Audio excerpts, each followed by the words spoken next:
सभी दर्शकों को मेरा नमस्कार, जय भीम, नमो बुद्धाय। आज मैं युवाओं के लिए लेकर के आया हूँ आरक्षण की कहानी।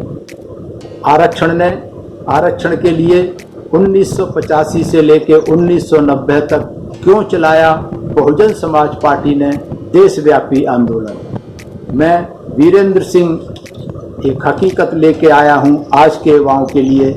SM न्यूज़ द्वारा चलाई जा रही सीरीज बहुजन समाज पार्टी, बाबा साहेब कांशीराम और मायावती के संघर्ष की कहानी। आप लोगों को विदित है कि बहुजन समाज पार्टी ने आज जो आरक्षण की व्यवस्था खतरे में पड़ी हुई है, इसके लिए 1985 से लेकर के 1990 तक मंडल कमीशन की रिपोर्ट होने तक देशव्यापी आंदोलन किया था। देशव्यापी बहुत जगह जनसभाएं की थी, सम्मेलन किए थे। तो क्यों किए थे, आखिर ये सम्मेलन क्यों आंदोलन चलाया था बहुजन समाज पार्टी ने, आज के युवाओं को ये जानना बहुत जरूरी है। क्योंकि मैंने देखा है लंबे समय से आज का युवा हमारा, खासकर बहुजन समाज का, भटका हुआ है। बहुत सारे आज के युवा मोदी के भक्त बने हुए हैं, कहीं न कहीं वो दिशाहीन हो रहे हैं। और क्यों हो रहे हैं? क्योंकि मुझे जो लगता है कि उनको हकीकत और सच्चाई नहीं पता। इस समाज के संघर्ष की, महापुरुषों के संघर्ष की हकीकत और सच्चाई नहीं पता, उनके इतिहास से ये रूबरू नहीं है। इसलिए जो महत्वपूर्ण हिस्सा है, जो महत्वपूर्ण लड़ाई है, खासकर युवाओं के लिए आरक्षण की, इसके बारे में जानना बताना बहुत जरूरी है। बहुजन समाज पार्टी ने ये आंदोलन इसलिए छेड़ा कि पहले से अनुसूचित जाति जनजाति के लिए तो पहले से आरक्षण था। 1932 में बाबा साहेब डॉक्टर अंबेडकर ने ये आरक्षण मिला था और ये पूना पैक्ट के बदले में मिला था, जिसको बाबा साहब ने कभी नहीं मांगा था। वो आरक्षण देश की, जब ये बहुजन समाज पार्टी ने, साहब कांशीराम और बहन कुमारी मायावती ने देशव्यापी आंदोलन छेड़ा था, उस समय तक जो आरक्षण था वो करीब करीब निष्प्रभावी बहुत तरीकों से करने की कोशिश कर रही थी सरकारें। बैकलॉग भरे नहीं जा रहे थे और कोटा कहीं पूरा नहीं हो रहा था, और बहुत सारे कानून और नियम बना करके जो बैकलॉग की थी, जो प्रमोशन के इशू थे, वो बहुत सारे इस तरीके के उठाए जा रहे थे। तो एक तो जो एग्जिस्टिंग, जो वर्तमान में आरक्षण था, वो सरकार पूरा नहीं कर रही थी। कांग्रेस की सरकार ने इतने लंबे शासन के बाद आरक्षण को कहीं भी पूरा नहीं किया। एक आंदोलन उसके लिए था, और जो दूसरा महत्वपूर्ण आंदोलन था मंडल कमीशन के लिए, कि मंडल कमीशन लागू करो वरना कुर्सी खाली करो। ये बहुजन समाज पार्टी ने नारा दिया था, और सिर्फ नारा ही नहीं दिया था, पूरे देश में हर जगह दीवारों पे ये लिख दिया था, दीवारें नीली कर दी गई थी, और देश के हर कोने में आरक्षण लागू करने के लिए मंडल कमीशन का ये पूरे देश में देशव्यापी आंदोलन चलाया था। इसके लिए बहुत सारे सम्मेलन, महासम्मेलन किए गए थे। तो अब अनुसूचित जाति के, जनजाति के बच्चे, नौजवान ये सोचते होंगे कि क्या जरूरत पड़ी थी मंडल कमीशन के, जो पिछड़े वर्ग के लिए जो आरक्षण था उसकी क्या जरूरत थी उसके लिए लड़ाई लड़ने की साहब कांशीराम को और बहन कुमारी मायावती को। तो ये जानना भी बहुत जरूरी है, क्योंकि बहुत सारे हमारे बहुजन समाज के लोग इस चीज से अनभिज्ञ हैं। वो ये तर्क देते हैं, दलील देते हैं कि हमारे ऊपर अत्याचार तो ये पिछड़ी जातियों के लोग ज्यादा करते हैं। किसी हद तक ये तथ्य सही है, लेकिन इसका सॉल्यूशन क्या है? वो क्यों करते हैं ऐसा? क्योंकि इन्हें सामाजिक आंदोलन की जानकारी नहीं है, अपनी हैसियत की जानकारी नहीं है, अपना स्टेटस क्या है। क्योंकि ये जितने SC, ST, OBC ये सारे शूद्र वर्ण में आते हैं, चौथे वर्ण में आते हैं, लेकिन उनको इस चीज का एहसास नहीं है, वो अपने आप को शूद्र मान के राजी नहीं है। तो साहब कांशीराम और बहन कुमारी मायावती ने देश के कोने कोने में जाकर ये बताने का काम किया कि आपकी जो स्थिति है कि शूद्रों को, जो SC ST के लोग थे, उनको तो 1932 से आरक्षण मिला। देश जब से आज़ाद हुआ, नौकरी में आरक्षण मिला, सब जगह आरक्षण, राजनीति में आरक्षण मिला, तो उनके MLA MP भी बने, उनके IAS डॉक्टर PCS और अधिकारी भी बने। तो और पिछड़े समाज के लोग कि ना तो कलेक्टर है, ना IAS है, ना कोई MLA है, ना कोई MP है। तो इस चीज को जाकर के, इस चीज के लिए बहुत सारी सभाएं, जनसभाएं, बहुत सारे सम्मेलन किए गए। इस चीज को बताया गया कि पिछड़ों को किस तरीके से कहां कहां पछाड़ा गया, किस तरीके से कहां कहां इनको धोखे दिए गए। तो सामाजिक रूप से पिछड़ों को उनकी आर्थिक स्थिति के लिए एहसास कराना कि आपकी आर्थिक सामाजिक स्थिति क्या है समाज में, इस चीज को एहसास कराया। और पिछड़ी जातियों को ऐसे तत्वों के बारे में जानकारी देना जिनसे संघर्ष किया जा सके। किसने विरोध किया आरक्षण के लिए, क्योंकि आरक्षण की अगर बात करें तो 1932 में ही बाबा साहब इन पिछड़ों को आरक्षण देना चाहते थे, लेकिन गांधी एंड कंपनी, नेहरू, पटेल, इन सब ने विरोध किया था, तो इन पिछड़ों को आरक्षण नहीं मिल पाया था। लेकिन बाबा साहेब डॉक्टर अंबेडकर इस बात को जानते थे कि जब इन पिछड़ों को कभी समझ आएगी, कभी होश आएगा, तो फिर ये इनके पास कोई रास्ता नहीं होगा। इसलिए बाबा साहब ने आर्टिकल 340 की व्यवस्था संविधान में की थी। उसमें लिखा था कि पिछड़े वर्ग के लिए आरक्षण का प्रावधान होने चाहिए, कमीशन बिठाने चाहिए। तो ये चीज पिछड़े समाज के लोगों को नहीं मालूम थी। क्यों नहीं मालूम थी? कि ना तो उनके नेता, ना उनके पढ़े लिखे, ना उनके IAS, ना कोई बुद्धिजीवी, कौन बताए उनको। और बहुत सारे पिछड़े समाज में महापुरुष हुए जिन्होंने संघर्ष किया, लेकिन पिछड़े समाज के लोगों को उन पिछड़े समाज के महापुरुषों के बारे में कोई जानकारी कहीं भी नहीं थी। तो साहब कांशीराम और बहन कुमारी मायावती जी ने उन पिछड़े लोगों को उनके महापुरुषों की, उनके जो पूर्वज थे, उनकी जानकारी दी, उनके संघर्ष के बारे में बताया और उनको ये एहसास कराया कि तुम इस व्यवस्था के शिकार हो और इन शेड्यूल्ड कास्ट के लोगों से ज्यादा हो। क्योंकि शेड्यूल्ड कास्ट के लोगों को बाबा साहब के संघर्ष करने से हक, हकूक, अधिकार मिले, उनको रिजर्वेशन मिला, इनकी आर्थिक स्थिति, सामाजिक स्थिति और इनकी शासन में भागीदारी बनी। और ये भी बताने का काम किया कि ये जो आरक्षण है ये कोई पैसे या आर्थिक स्थिति सुधारने का ये जरिया नहीं था। जो आरक्षण था वो भागीदारी थी, शासन प्रशासन में भागीदारी का मामला था, जो कि हर किसी समाज को होनी चाहिए। और भागीदारी से ही समाज का भला हो सकता है और किसी से भला नहीं हो सकता। तो ऐसे जो है सभी चीज़ों के बारे में जगह जगह पिछड़े समाज के लोगों में जा करके इस तरीके के प्राविधानों के बारे में, इस तरीके की जो सरकार की नीतियां रहीं, उन नीतियों के बारे में सब जगह बताने का काम किया बहुजन समाज पार्टी के नेताओं ने, बहन कुमारी मायावती ने, और सभी उस समय जो काम कर रहे थे वाम सेव, DS4, BSP के माध्यम से ये जन जागरण का काम किया था। और मंडल कमीशन के बारे में उनको जानकारी नहीं थी। उससे पहले 3 कमीशन और बनाए गए थे। पिछड़ा वर्ग द्वारा आरक्षण में ऊंची जाति के लोगों ने कैसे इनके उसमें विरोध किया था, तो इसका उदाहरण एक गुजरात का था। यहाँ पे जाति बने जाति प्रशासन में पिछड़े वर्गों के लिए भागीदारी नहीं चाहते नेता लोग, तो गुजरात में इसके लिए अन्य पिछड़ा वर्गों को थोड़ा बहुत आरक्षण था। उसके विरोध में वहाँ हिंसात्मक आंदोलन छेड़े गए, उसको रोकने के लिए, खत्म करने के लिए, जिसमें बहुत सारे लोगों की मौतें हुई, दलितों और शोषितों को बहुत सारा उत्पीड़न किया गया।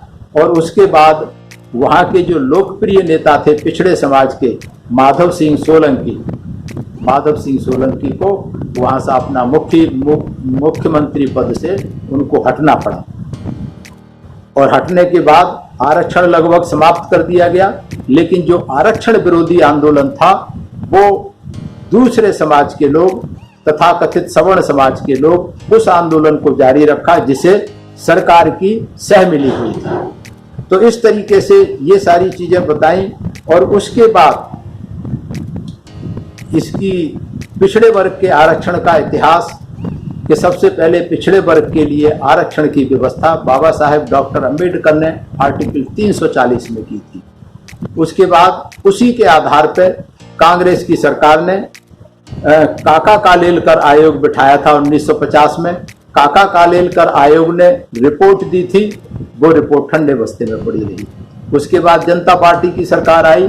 जनता पार्टी की सरकार में मंडल कमीशन बिठाया गया, बिंदेश्वरी प्रसाद मंडल की अध्यक्षता में।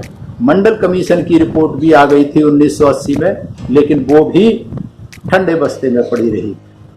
उसके लिए इन सरमाएदारों की सरकारों ने क्या किया था, वो जो रिपोर्ट आई उस रिपोर्ट को, मंडल की रिपोर्ट को हम लागू करें ना करें, सरकार ने 3 बार ऊंची जाति के लोगों की कमेटी बनाई। उसमें कौन थे, राज्य के मुख्यमंत्री। पूरे देश में सभी राज्यों के मुख्यमंत्री से रिपोर्ट मांगी गई।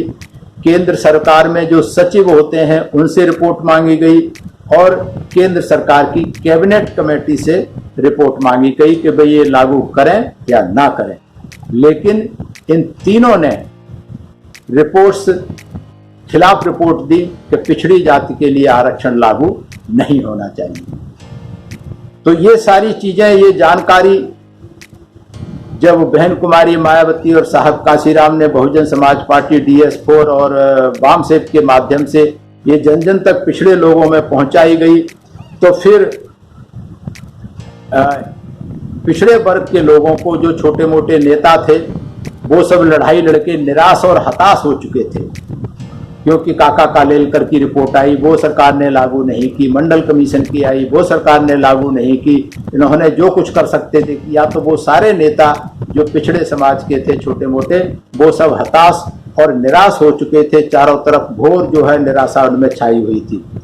तो जितने भी संगठन थे उस समय, माधव सिंह सोलंकी जो पिछड़ों के नेता थे, मुख्यमंत्री थे, वो बर्खास्त कर दिए गए थे। इनसे निराशा हुई। तो इस तरीके से बहुत सारी चीजें होती रही। बड़े पैमाने पर क्षेत्र में जो है पिछड़े वर्ग के क्षेत्रों में खास करके घोर निराशा उत्पन्न हुई। तो इस तरीके से पिछड़े वर्ग के लोगों को आरक्षण के समर्थन में, उनको हौसला बढ़ाने के लिए बहुजन समाज पार्टी ने जिम्मेदारी ली। बहुजन समाज पार्टी ने बीड़ा उठाया और इसको बहुजन समाज पार्टी ने इस सोचा कि इन पिछड़े समाज के लोगों को भी इस आंदोलन से जोड़ना चाहिए, आरक्षण के आंदोलन से, मुद्दे से। तो इस तरीके से 1986 से लेकर के इसमें आरक्षण की मांग को लेकर राष्ट्रव्यापी आंदोलन छेड़ा गया पूरे देश में। और इसमें राष्ट्रव्यापी आंदोलन में 1990 तक, 1990 में जब VP सिंह मुख्यमंत्री थे, तब मान्यवर साहब काशीराम के दबाव में, बहुजन समाज पार्टी के दबाव में 1990 में VP सिंह ने आरक्षण लागू किया था। तो ये सारा इतिहास युवा वर्ग को जानना जरूरी है। वो चाहे हमारे पिछड़े समाज के युवा हैं या हमारे शेड्यूल्ड कास्ट या शेड्यूल्ड ट्राइब के युवा हैं, क्योंकि जो आरक्षण शेड्यूल्ड कास्ट के लिए मिला हुआ था वो भी 73 साल की आज़ादी में अभी तक कहीं भी पूरा नहीं हुआ है। बैकलॉग पूरा नहीं हुआ है। कोर्ट के माध्यम से, आदेशों के माध्यम से वो सब जगह अब कहने के लिए रह गया है। अदरवाइज 90% आरक्षण खत्म हो गया है। सरकारी नौकरियों का प्राइवेटाइजेशन कर दिया। जो क्लास 4 में, क्लास 3 में आते थे वो सब आउटसोर्सिंग कर दी। तो युवाओं के लिए ये बहुत चिंता का विषय है। युवा हमारे जो गुमराह हो रहे हैं, ये गोदी मीडिया के चक्कर में, झूठी खबरों के चक्कर में, उनको ये जानना बताना जरूरी है कि जो सोचते थे कि हमें आरक्षण से कहीं नौकरी मिल जाएगी, वो आरक्षण लगभग खत्म हो गया है।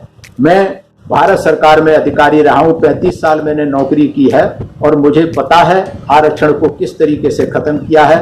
15 साल से हमारे बहुत सारे संगठन, 20 साल से हाई कोर्ट, सुप्रीम कोर्ट में, अदालत में लड़ रहे हैं, लेकिन जज हमारे खिलाफ फैसला देते हैं। अगर वो पक्ष में फैसला देते हैं तो जो सरकारी अधिकारी हैं उसको लागू नहीं करते।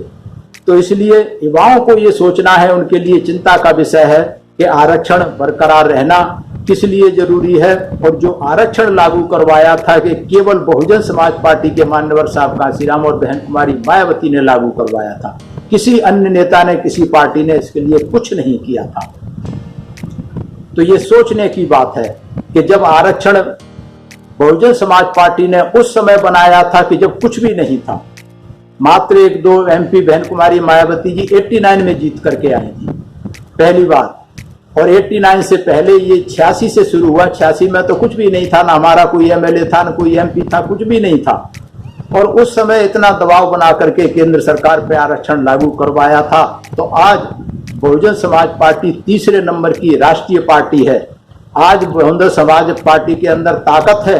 आज अगर हम सब लोग बहुजन समाज पार्टी को, हमारा बुद्धिजीवी वर्ग, हमारा युवा वर्ग और SC ST और OBC का वर्ग, पिछड़े समाज का वर्ग अगर बहुजन समाज पार्टी का साथ देगा तो बहुजन समाज पार्टी निश्चित रूप से सत्ता में आएगी। और जो व्यवस्थाएं ये सरकारों ने अब तक 73 साल की आज़ादी में जिनको लागू नहीं किया है, उनको निश्चित रूप से लागू करेगी।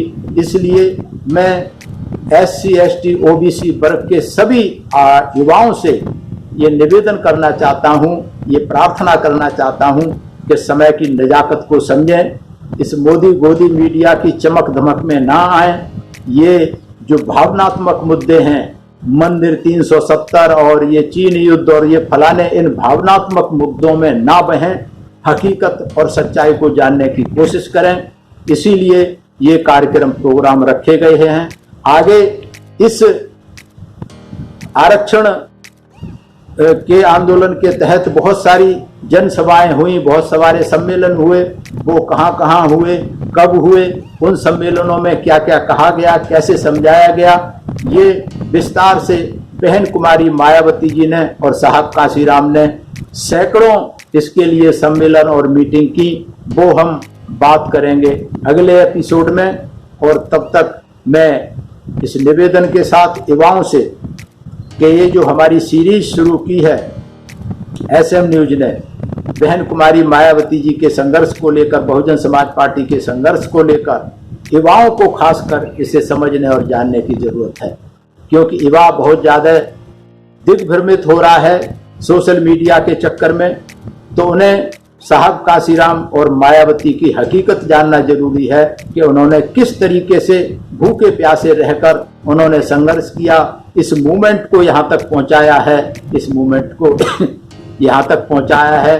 तो अब चूंकि साहब कांशीराम चले गए, बहन कुमारी मायावती जी की उम्र हो गई, मेरे जैसे लोग भी 60-70 पार कर गए, बहुत सारे चले गए, बहुत सारे चले जाएंगे। तो ये जो आंदोलन है ये आने वाली युवा पीढ़ी के कंधों पे है। युवा पीढ़ी अगर समय रहते ये हकीकत और सच्चाई समझेगी, इसके इतिहास को समझेगी तो आगे ले जाने की कोशिश करेगी। अगर इतिहास को नहीं समझा, मीडिया की चकाचौंध में आ गए, तो मैं कहता हूं कि भविष्य अंधकार में है।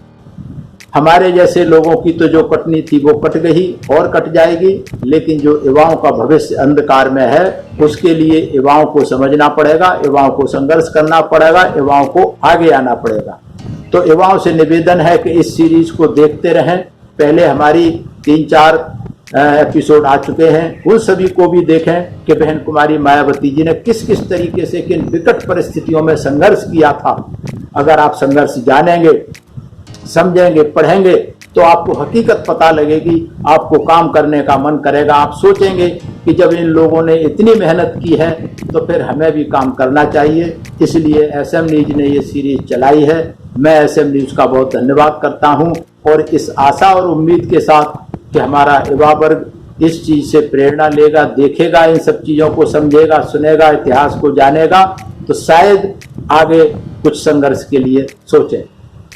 मैं इसी के साथ आज बस यहीं पर, कल फिर हम आरक्षण के आंदोलन की जो सम्मेलन हुए इनकी हकीकत लेकर के आएंगे आपके सामने। देखते रहिए SM न्यूज की ये सीरीज प्रतिदिन शाम को 6 बजे। और सभी दर्शकों से मेरा निवेदन है कि इसको आप लाइक करें, ज़्यादा से ज़्यादा शेयर करें और कमेंट्स के द्वारा हमें हमारी हौसला अफजाई करें हमें मार्गदर्शन करने का काम करें कमेंट्स के द्वारा। सभी को मेरा जय भीम, नमो बुद्धाय। अगर आपने अभी तक हमारा चैनल सब्सक्राइब नहीं किया है तो सब्सक्राइब करें और घंटी का बटन बिल्कुल भी दबाना ना भूलें ताकि सभी लेटेस्ट खबरें पहुंच सकें आप पे सबसे पहले।